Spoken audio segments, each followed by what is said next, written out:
GO 46తో జరగాలని అన్యాయంపై స్పష్టత ఇవ్వాలి. 20,000 పోలీస్ పోస్టులతో నోటిఫికేషన్ వేయాలి. విద్యార్థులపై పెట్టిన అక్రమ కేసులు వాపసు తీసుకోవాలి. బీజేపీ నేత మహేశ్వర్ రెడ్డి గారు. అబ్బా, బీజేపీ పార్టీ కూడా ఉందా తెలంగాణలో? ప్రజల సమస్యలు కూడా చూడు ఒకసారి. అందంగా చాలా రోజులకు బీజేపీ ప్రజా సమస్యల గురించి మాట్లాడుతుంది. ఒకసారి జూమ్ చేయండి. రైట్. ఎందుకంటే ఇది కదా మనకు కావాల్సిన. ప్రతిపక్షం ఎప్పుడు కూడా పాలకపక్షాల వైఫల్యాన్ని చెప్పాలి. ఇక్కడ దురదృష్టం మనకేంటంటే పాలకపక్షం ఇక్కడ ప్రతిపక్షాలు లాంటి పార్టీలు ఏకమైపోయాయి. వాళ్ళు అనఫిషియల్గా కూటమిగా, అంటే తెలంగాణ బీజేపీ ఎన్డీఏలో కూటమిగా, ఇక్కడ కాంగ్రెస్ పార్టీలో కూటమిగా వ్యవహరిస్తుందని అనుమానంగా ఉంటుంది. ఎందుకంటే వీళ్ళు ఎప్పుడూ భారతీయ జనతా పార్టీ ప్రెస్ మీట్లు పెట్టినా పాలకుల తీరు గురించి మాట్లాడే ఎప్పుడు కూడా ప్రెస్ మీట్ పెట్టలేరు. వీళ్ళు ప్రతిపక్షంలో ఉన్న బీఆర్ఎస్ మీద విమర్శలు చేయడానికి ప్రెస్ మీట్లు పెడతారు. మీకు తెలిసినటువంటి 10 వీడియోలు ప్రతి ప్రెస్ మీట్లు పక్కకు పెట్టుకొని చూడండి. దాంట్లో కాంగ్రెస్ పాలన తీరు విమర్శించినవి ఎక్కువ ఉన్నాయా, బీఆర్ఎస్ పార్టీ వ్యవహార తీరు ఉందంటే మీకే అర్థమవుతుందంటే ఇప్పటికి కూడా ఈ రాష్ట్రంలో బీఆర్ఎస్ చుట్టూ రాజకీయాలు జరుగుతున్నాయి. ఇప్పటికి కూడా బీఆర్ఎస్ పార్టీ అది బలంగా ఉందని వీళ్ళు నమ్ముతున్నారు. ఏదో అంకెల్లో తేడాలో చిన్న గ్యామ్లింగ్లో జరగడం వల్ల కాంగ్రెస్ అక్కడ ప్రభుత్వం ఉంది, కానీ వాస్తవ మెజార్టీ బీఆర్ఎస్ అని వీళ్ళు అనుకుంటున్నారేమో. ఎప్పటికి కూడా బీజేపీ పార్టీ 10 ప్రెస్ మీట్లు పెట్టినా 10 మంది మాట్లాడినా అధికంగా బీఆర్ఎస్ పార్టీ వైపే ఉంటుంది. కానీ కాంగ్రెస్ పార్టీ వైఫల్యాల గురించి కానీ కాంగ్రెస్ను విమర్శించాలని కాదు. కానీ అక్కడ జరుగుతున్న పాలకుల తీరులో వైఫల్యాలు ఉంటాయి, కానీ ప్రతిపక్ష తీరులో వైఫల్యాలు ఉంటాయా, ప్రతిపక్ష పార్టీలో విమర్శలు ఉంటాయా? మరి వీళ్ళకే తెలవాలి. ఇక్కడ మొదటిసారిగా ఈ మధ్యకాలంలో, అంటే మొట్టమొదటి ఏం కాదు, ఈ మధ్యకాలంలో భారతీయ జనతా పార్టీ మళ్ళీ ప్రధాన నాయకుడు ఫైర్ బ్రాండ్ ఉన్నటువంటి బండి సంజయో, కిషన్ రెడ్డో, రామచంద్రరావు చేస్తలేడు వ్యాఖ్యలు. ఒక ఏలేటి మహేశ్వర్ రెడ్డి గారు పాపం సార్ ఈయన చాలాసార్లు కూడా నిజాయితీగానే మాట్లాడుతుంటారు. బాగా మంచి డైలాగులు వేసేస్తుంటాడు, మంచి ప్రశ్నలు వేస్తుంటాడు. అక్కడ కాంగ్రెస్ కానీ రేవంత్ రెడ్డి కానీ తల్లడబిల్లమైన సందర్భాలు కూడా ఉన్నాయి. మంచి ప్రశ్న వేస్తున్నాడు. ఇక్కడ ఏంటంటే జీవో 46 వల్ల ఇక్కడ మనం కూడా డిబేట్ చేశాం. మన వేదిక మీదే, మన ఛానల్లోనే ఇదే వేదిక మీద నిరుద్యోగులను తీసుకొచ్చి వాళ్ళ అభిప్రాయాలు కూడా చెప్పాము.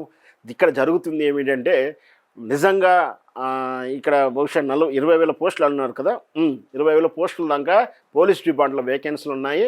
రేవంత్ రెడ్డి కేసీఆర్ పాలనలో 9 కుటుంబానికి వచ్చినాయి, ఉద్యోగాలు ఇస్తలేరు, మీరు ఎందుకు ఉద్యోగం చేయరని చెప్పి ఈ నిరుద్యోగులని స్పాన్సర్షిప్ చేసి, అంటే బస్సు యాత్రలు, ఏ యాత్రకైనా ఎంత ఖర్చు పెట్టాలో అంత ఖర్చు మరి ఎవరు పెట్టారో ఆ రోజు అందరికీ తెలుసు. ఎవరెవరికి ఎంత ఇచ్చారో తెలుసు, ఏ ఛానల్కి ఎంత ఇచ్చారో, ఏ మీడియాకి ఎంత ఇచ్చారో, ఏ ప్రశ్నించేటువంటి ఇండిపెండెంట్ జర్నలిస్టులకు ఏమేమి మూటలలో ఏమో అందరికీ లెక్కలు తెలుసు. కానీ అప్రస్తుతం మనకు అక్కర్లేని విషయం.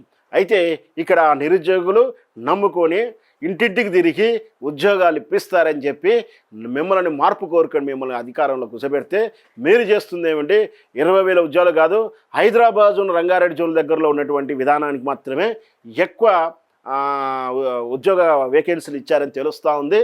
దాని ప్రకారం ఏంటంటే ఇక్కడ అందరికీ తెలిసిందే, ఈ జోన్లో ఎక్కువగా ఉన్న వాళ్ళంతా కూడా మిక్స్డ్ జనం, సోకాల్డ్ మనం వ్యవహరించుకున్న పదం ఒకటి ఉంటుంది, అది సెటిలర్స్కు ఉంటున్నారు.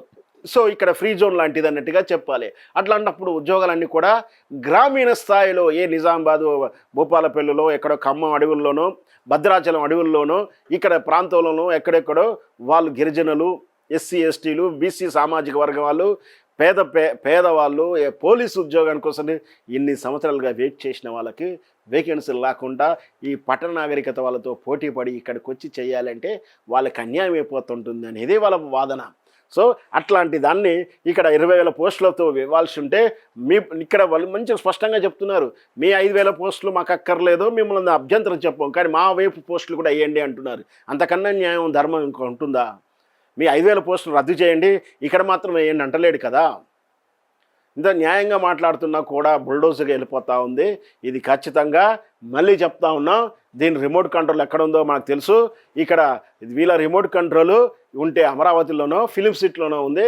ఖచ్చితంగా వాళ్ళ ప్రయోజనాల కోసం పనిచేస్తున్న తీరైతే అర్థమవుతూ ఉంది. మనం స్పష్టంగా చెప్పాల్సిన అవసరమే లేదు. ఇక్కడ అధికారంలో రాకముందే GO46 రద్దు చేస్తామని హామీ ఇచ్చిన కాంగ్రెస్ ఇప్పటి వరకు నిరుద్యోగ అభ్యర్థుల సమస్యలను పరిష్కరించకుండా కాలయాపన చేస్తుందని బీజేపీ నేత మహేశ్వర్ రెడ్డి తీవ్ర స్థాయిలో మండిపడ్డాడు. సోమవారం బీజేపీ రాష్ట్ర కార్యాలయానికి వచ్చిన పలువురు నిరుద్యోగుల సమస్యలు వివరించగా ఆయన సానుకూలంగా స్పందించారు. ఇది మ్యాటర్ అండి. నిరుద్యోగులకు ఏ విధంగా అన్యాయం జరుగుతుందో చూస్తున్నాం. ఆంధ్ర ఉద్యోగులను ఇక్కడ తీసుకొచ్చి కలుపుతూ ఉన్నారు. మన నీళ్ళ గురించి వాటా వాళ్ళకు వదిలేస్తూ ఉన్నారు. ఇంకా ఏమున్నాయండి? మన ఎవడి కోసం తెలంగాణ తెచ్చుకున్నాం.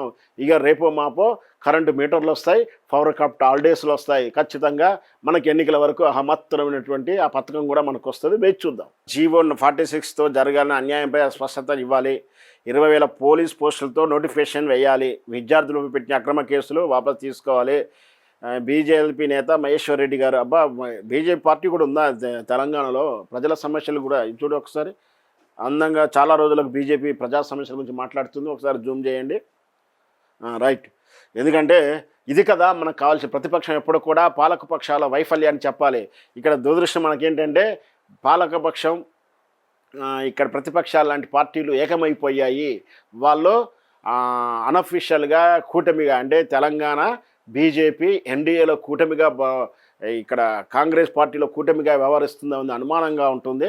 ఎందుకంటే వీళ్ళు ఎప్పుడో భారతీయ జనతా పార్టీ ప్రెస్ మీట్లు పెట్టినా పాలకుల తీరు గురించి మాట్లాడే ఎప్పుడు కూడా ప్రెస్ మీట్ పెట్టలేరు. వీళ్ళు ప్రతిపక్షంలో ఉన్న బీఆర్ఎస్ మీద విమర్శలు చేయడానికి ప్రెస్ మీట్లు పెడతారు. మీకు తెలిసినటువంటి 10 వీడియోలు ప్రతి ప్రెస్ మీట్లు పక్కకు పెట్టుకొని చూడండి. దాంట్లో కాంగ్రెస్ పాలన తీరు విమర్శించినవి ఉన్నాయి, ఎక్కువ ఉన్నాయా? బీఆర్ఎస్ పార్టీ వ్యవహార తీరు ఉందంటే మీకే అర్థమవుతుందంటే ఇప్పటికి కూడా ఈ రాష్ట్రంలో బీఆర్ఎస్ చుట్టూ రాజకీయాలు జరుగుతున్నాయి. ఇప్పటికి కూడా బీఆర్ఎస్ పార్టీ అది బలంగా ఉందని వీళ్ళు నమ్ముతున్నారు. ఏదో అంకెల్లో తేడాలో చిన్న గ్యామ్లింగ్లో జరిగడం వల్ల కాంగ్రెస్ అక్కడ ప్రభుత్వం ఉంది, కానీ వాస్తవ మెజార్టీ బీఆర్ఎస్ అని వీళ్ళు అనుకుంటున్నారేమో. ఎప్పటికి కూడా బీజేపీ పార్టీ 10 ప్రెస్ మీట్లు పెట్టినా 10 మంది మాట్లాడినా అధికంగా బీఆర్ఎస్ పార్టీ వైపే ఉంటుంది. కానీ కాంగ్రెస్ పార్టీ వైఫల్యాల గురించి కానీ కాంగ్రెస్ను విమర్శించాలని కాదు. కానీ అక్కడ జరుగుతున్న పాలకుల తీరులో వైఫల్యాలు ఉంటాయి, కానీ ప్రతిపక్ష తీరులో వైఫల్యాలు ఉంటాయా? ప్రతిపక్ష పార్టీలో విమర్శలు ఉంటాయా? మరి వీళ్ళకే తెలవాలి. ఇక్కడ మొదటిసారిగా ఈ మధ్యకాలంలో, అంటే మొట్టమొదటి ఏం కాదు, ఈ మధ్యకాలంలో భారతీయ జనతా పార్టీ మళ్ళీ ప్రధాన నాయకుడు ఫైర్ బ్రాండ్ ఉన్నటువంటి బండి సంజయో, కిషన్ రెడ్డో, రామచంద్రరావు చేస్తలేడు వ్యాఖ్యలు. ఒక ఏలేటి మహేశ్వర్ రెడ్డి గారు పాపం సార్ ఈయన చాలాసార్లు కూడా నిజాయితీగానే మాట్లాడుతుంటారు. బాగా మంచి డైలాగులు వేసేస్తుంటాడు, మంచి ప్రశ్నలు వేస్తుంటాడు. అక్కడ కాంగ్రెస్ కానీ రేవంత్ రెడ్డి కానీ తల్లడబిల్లమైన సందర్భాలు కూడా ఉన్నాయి.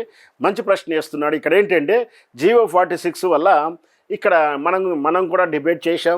మన వేదిక మీదే, మన ఛానల్లోనే ఇదే వేదిక మీద నిరుద్యోగులను తీసుకొచ్చి వాళ్ళ అభిప్రాయాలు కూడా చెప్పాము. ఇక్కడ జరుగుతుంది ఏమిటంటే నిజంగా ఇక్కడ బహుశా 20,000 పోస్టులు అన్నారు కదా, 20,000 పోస్టుల దాకా పోలీస్ డిపార్ట్మెంట్లో వేకెన్సీలు ఉన్నాయి. రేవంత్ రెడ్డి కేసీఆర్ పాలనలో 9 కుటుంబానికి వచ్చినాయి, ఉద్యోగాలు ఇస్తలేరు, మీరు ఎందుకు ఉద్యోగం చేయరని చెప్పి ఈ నిరుద్యోగులని స్పాన్సర్షిప్ చేసి, అంటే బస్సు యాత్రలు, ఏ యాత్రకైనా ఎంత ఖర్చు పెట్టాలో అంత ఖర్చు మరి ఎవరు పెట్టారో ఆ రోజు అందరికీ తెలుసు. ఎవరెవరికి ఎంత ఇచ్చారో తెలుసు, ఏ ఛానల్కి ఎంత ఇచ్చారో, ఏ మీడియాకి ఎంత ఇచ్చారో, ఏ ప్రశ్నించేటువంటి ఇండిపెండెంట్ జర్నలిస్టులకు ఏమేమి మూటలలో ఏమో అందరికీ లెక్కలు తెలుసు. కానీ అప్రస్తుతం మనకు అక్కర్లేని విషయం. అయితే ఇక్కడ నిరుద్యోగులు నమ్ముకొని ఇంటింటికి తిరిగి ఉద్యోగాలు ఇప్పిస్తారని చెప్పి మిమ్మల్ని మార్పు కోరుకొని మిమ్మల్ని అధికారంలో కూర్చోబెడితే మీరు చేస్తుంది ఏమంటే 20,000 ఉద్యోగాలు కాదు, హైదరాబాద్ రంగారెడ్డి జోన్ దగ్గరలో ఉన్నటువంటి విధానానికి మాత్రమే ఎక్కువ ఉద్యోగ వేకెన్సీలు ఇచ్చారని తెలుస్తూ ఉంది.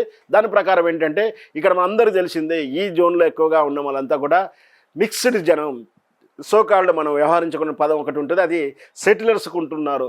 సో ఇక్కడ ఫ్రీ జోన్ లాంటిది అన్నట్టుగా చెప్పాలి. అట్లాంటప్పుడు ఉద్యోగాలన్నీ కూడా గ్రామీణ స్థాయిలో, ఏ నిజామాబాదు భూపాలపల్లిలో, ఎక్కడో ఖమ్మం అడవుల్లోనో, భద్రాచలం అడవుల్లోనో, ఇక్కడ ప్రాంతంలోనో ఎక్కడెక్కడో వాళ్ళు గిరిజనులు, ఎస్సీ ఎస్టీలు, బీసీ సామాజిక వర్గం వాళ్ళు, పేదవాళ్ళు పోలీసు ఉద్యోగాని కోసం ఇన్ని సంవత్సరాలుగా వెయిట్ చేసిన వాళ్ళకి వేకెన్సీలు లేకుండా ఈ పట్టణ నాగరికత వాళ్ళతో పోటీ పడి ఇక్కడికి వచ్చి చేయాలంటే వాళ్ళకి అన్యాయం అయిపోతుంటుంది అనేది వాళ్ళ వాదన. సో అట్లాంటి దాన్ని ఇక్కడ 20,000 పోస్టులతో ఇవ్వాల్సి ఉంటే ఇక్కడ వాళ్ళు మంచిగా స్పష్టంగా చెప్తున్నారు, మీ 5,000 పోస్టులు మాకు అక్కర్లేదు, మిమ్మల్ని అభ్యంతరం చెప్పాం, కానీ మా వైపు పోస్టులు కూడా వేయండి అంటున్నారు. అంతకన్నా న్యాయం, ధర్మం ఇంకా ఉంటుందా? మీ 5,000 పోస్టులు రద్దు చేయండి, ఇక్కడ మాత్రం వేయండి అంటలేడు కదా. ఇంత న్యాయంగా మాట్లాడుతున్నా కూడా బుల్డోజర్గా వెళ్ళిపోతూ ఉంది. ఇది ఖచ్చితంగా మళ్ళీ చెప్తా ఉన్నాం, దీని రిమోట్ కంట్రోల్ ఎక్కడ ఉందో మనకు తెలుసు. ఇక్కడ వీళ్ళ రిమోట్ కంట్రోల్ ఉంటే అమరావతిలోనో ఫిలిం సిటీలోనో ఉంది. ఖచ్చితంగా వాళ్ళ ప్రయోజనాల కోసం పనిచేస్తున్న తీరైతే అర్థమవుతూ ఉంది. మనం స్పష్టంగా చెప్పాల్సిన అవసరమే లేదు. ఇక్కడ అధికారంలో రాకముందే జీవో 46 రద్దు చేస్తామని హామీ ఇచ్చిన కాంగ్రెస్ ఇప్పటి వరకు నిరుద్యోగ అభ్యర్థుల సమస్యలను పరిష్కరించకుండా కాలయాపన చేస్తుందని బీజేపీ నేత మహేశ్వర్ రెడ్డి తీవ్ర స్థాయిలో మండిపడ్డాడు. సోమవారం బీజేపీ రాష్ట్ర కార్యాలయానికి వచ్చిన పలువురు నిరుద్యోగుల సమస్యను వివరించగా ఆయన సానుకూలంగా స్పందించారు. ఇది మ్యాటర్ అండి. నిరుద్యోగులకు ఏ విధంగా అన్యాయం జరుగుతుందో చూస్తున్నాం. ఆంధ్ర ఉద్యోగులను ఇక్కడ తీసుకొచ్చి కలుపుతూ ఉన్నారు. మన నీళ్ళ గురించి వాటా వాళ్ళకు వదిలేస్తూ ఉన్నారు. ఇంకా ఏమున్నాయండి, మన ఎవడి కోసం తెలంగాణ తెచ్చుకున్నాం. ఇక రేపో మాపో కరెంటు మీటర్లు వస్తాయి, పవర్ కప్ హాలిడేస్లు వస్తాయి. ఖచ్చితంగా మనకి ఎన్నికల వరకు మహత్తరమైనటువంటి ఆ పథకం కూడా మనకు వస్తుంది. వేచి చూద్దాం.